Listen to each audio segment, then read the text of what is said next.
YouTube, Sith04, 360 part of my PS3 Xbox 360 comparison. Some bashing, I can't help it. It's just flaws that really stick out like a sore thumb.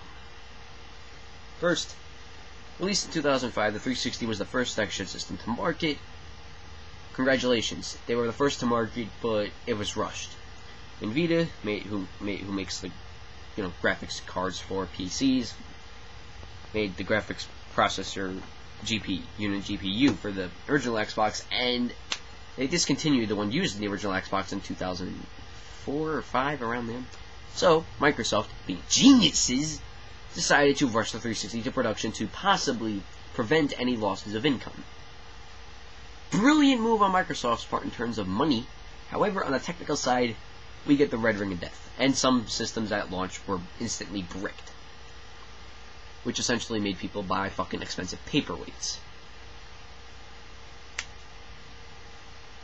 System itself, as you can see here, we have eject, 2 memory card slots, which is ironic, little button that you press to, sync the controller with the system and headset, power button, 2 USB ports here, another one on the back, Ethernet, AV cables, and all that other good shit. Hard drives, you're limited to 20 gigabytes, 60, 120, and then 250 if you got the Modern Warfare 2 360 console. But my complaint with the hard drives, you are limited to these that Microsoft sells. Only Microsoft hard drives on the 360. You would think that you could use a plug-and-play USB hard drive onto the 360 and use it for some extra storage space if you got gypped, like me, and you got the 20 gigabyte hard drive, but you got only 10 gigabytes to use out of it. You would think you could use, plug the USB hard drive in, format it, do what you gotta do, back up some shit to that so you can have some more space on your main one. That you probably couldn't do that. How do I know this? Because Microsoft in a recent update decided to basically brick any third-party peripherals used for the 360. Controllers, memory cards, God forbid hard drives, all that. So you're basically forking out a shitload of money for a Microsoft-made hard drive. Which people did pose the question, if Microsoft made cars, would we have to drive on Microsoft-owned roads? Which brings me back to the fact that the PS3 is superior in the sense that it is fucking expandable. You're not limited to what Sony gives you. You can use your third-party controllers and headsets, but they suck. Let's be honest, they just suck. You can use flash, USB drives, plug-and-play hard drives, laptop hard drives if you want to expand the memory, all that good shit. And it'll still work like you did when you, first bought it. Which is awesome. Let's see, so the hard drive, I do have my gripes with this hard drive. Small space, and all that. 20 gigabytes. The 360 hard drive first came out with. The original Xbox hard drive, I think, had like 50 gigabytes, maybe 60. I think it was around 50. And it's built in. The system is huge, yet it has a nice sized hard drive in it. I still am not running low on space on this thing, and I got like a shitload of things on here. Soundtracks, downloadable content, all that stuff. Yet on this, I'm down to 2 fucking gigabytes. The logic in that is mind-boggling. Of course, Microsoft didn't try to compensate for this with the Elite and giving us a 120 gigabyte hard drive, whereas all of us who got a fucking original are thinking, Microsoft, you fucking bastards.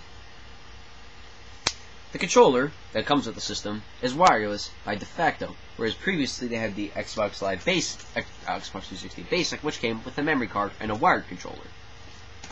The wireless controller, pretty heavy, a little big. The D-pad is fucking terrible. I just gotta say that. And the rechargeable battery kits that you can buy from Microsoft, where you just plug it into the system, put it in here, charge it. The battery life on some of them are just terrible. Now, yes, it is common that when you use a rechargeable battery thing, the expected life will go down with use. I had mine for like maybe 2 years or so. Like after maybe a few hours of playing it, I have to recharge it, whereas on the PS3, it could be like, I could use maybe half of the battery in maybe like a week or two. Maybe less than a week. Even when it's down to the last bar, like, when it's like telling you to charge the controller, you can still get a good 4 or 5 hours out of it. And still have enough battery power to maybe beat a game or a boss or a dungeon, whatever you play. And you have to buy the ability to recharge your fucking controller.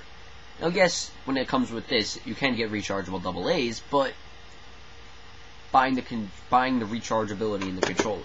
With the Wii, I can see that it's Nintendo, it's not that bad. Sony, on the other hand, plug your